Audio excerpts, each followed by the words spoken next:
A child in 1st century Galilee with a fever of 104 degrees had no hospital within reach, no physician, no pharmacist, no aspirin. What her mother reached for was a plant growing in the cracks of the stone wall outside her door.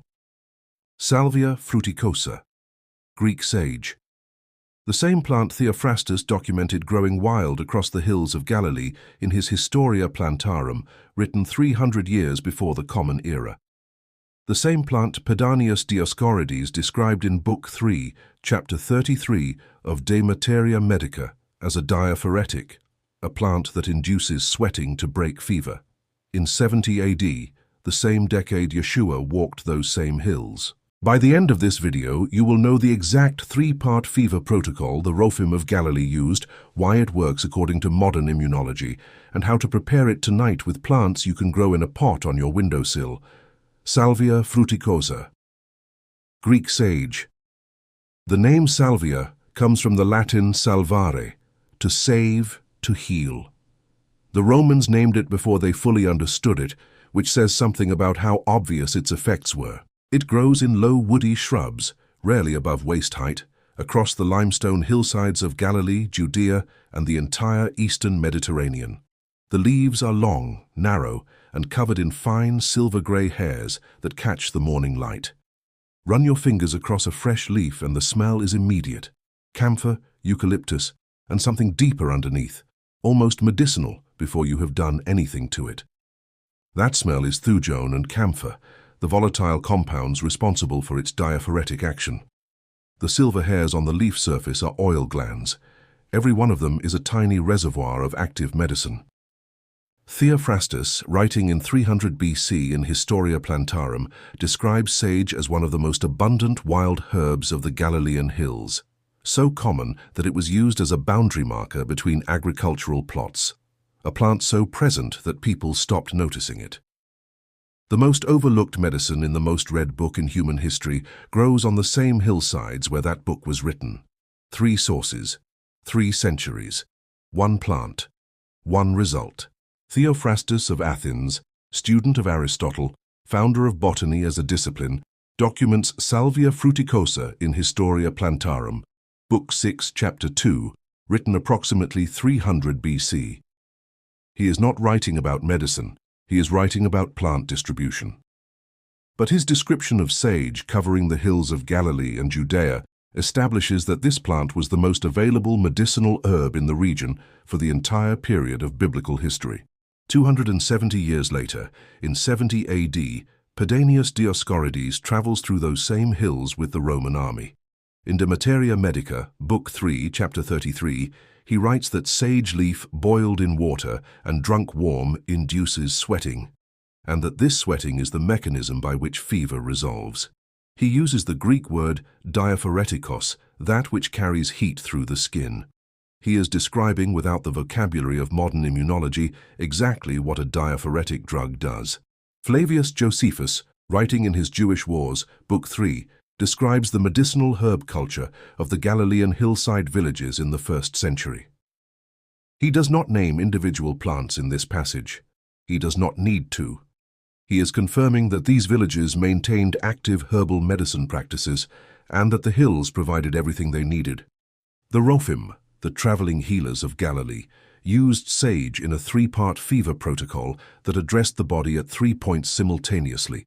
Internally, as an infusion to induce sweating, externally, as a compress to draw heat from the pulse points, and by inhalation as steam to open the airways that fever constricts. The same 3-part approach was rediscovered by European physicians in the 16th century and is still taught in naturopathic medicine today.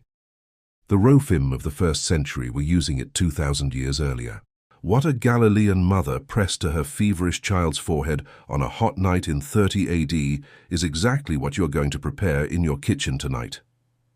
Thujone, the primary volatile compound in Salvia fruticosa, binds to GABA-A receptors in the central nervous system. In plain language, it acts on the same neural pathway that regulates body temperature signaling. When Thujone activates these receptors, it lowers the temperature set point the brain is trying to maintain, which is the precise mechanism by which a fever breaks.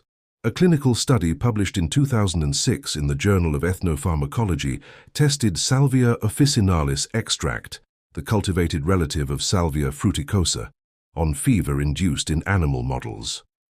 The extract reduced core body temperature by an average of 1.8 degrees Celsius within 90 minutes of administration.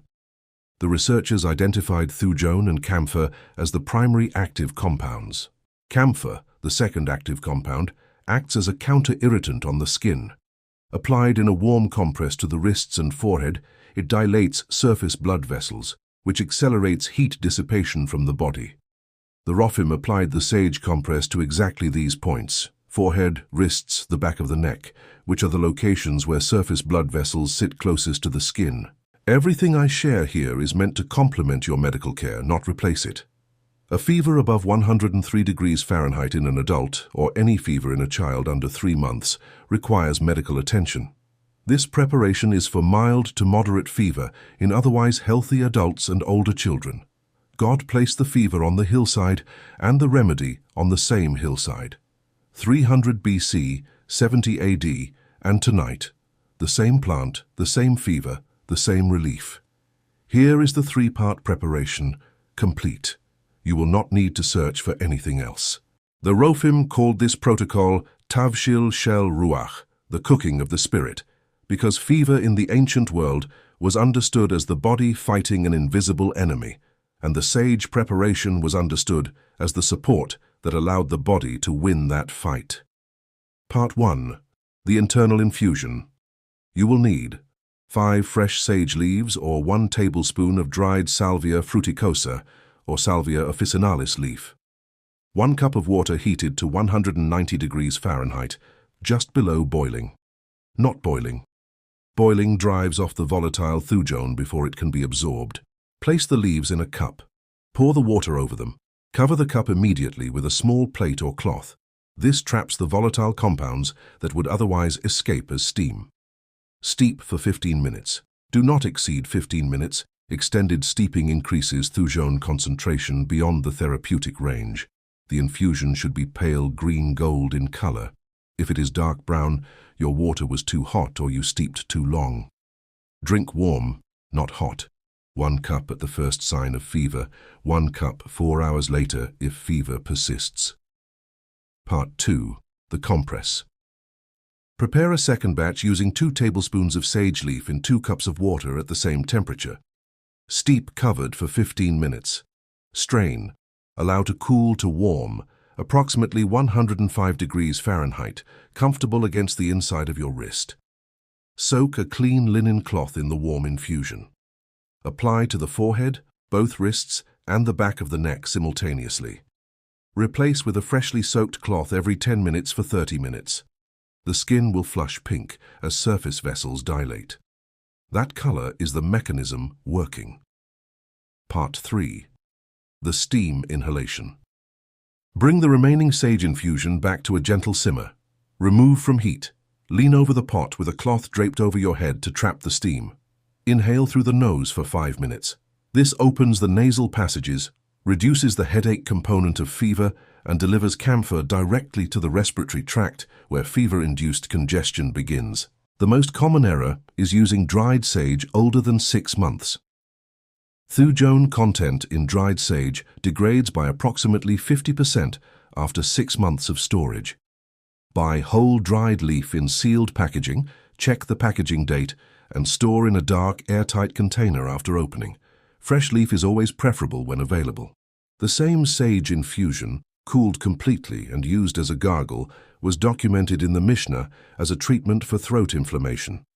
Tractate Shabbat records the use of herbal gargles on the Sabbath, which tells you how medically essential they were considered, important enough to be specifically permitted on the day of rest.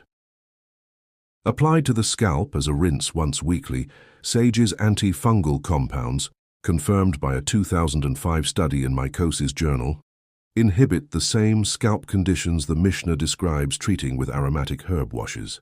I have believed for a long time that God did not place a fever remedy on the same hillside where the fever lived by accident.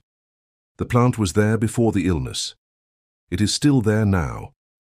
Salvia fruticosa still grows wild on those same limestone hills above the Sea of Galilee today. You now know what Theophrastus documented in 300 BC, what Pedanius Dioscorides confirmed in the same century as Yeshua, what the Rophim of Galilee used as a 3-part fever protocol for 2,000 years, and exactly how to prepare all 3 parts tonight. This knowledge is yours. It always was. Tell me in the comments, do you grow sage? And have you ever used it for anything beyond cooking? I genuinely want to know. Next week, black seed, Nigella sativa, the seed the Prophet Muhammad called a cure for everything except death. What 3 independent clinical trials found when they actually tested that claim? And the preparation documented in both Jewish and Islamic medical traditions that uses the same compound through 2 completely different methods.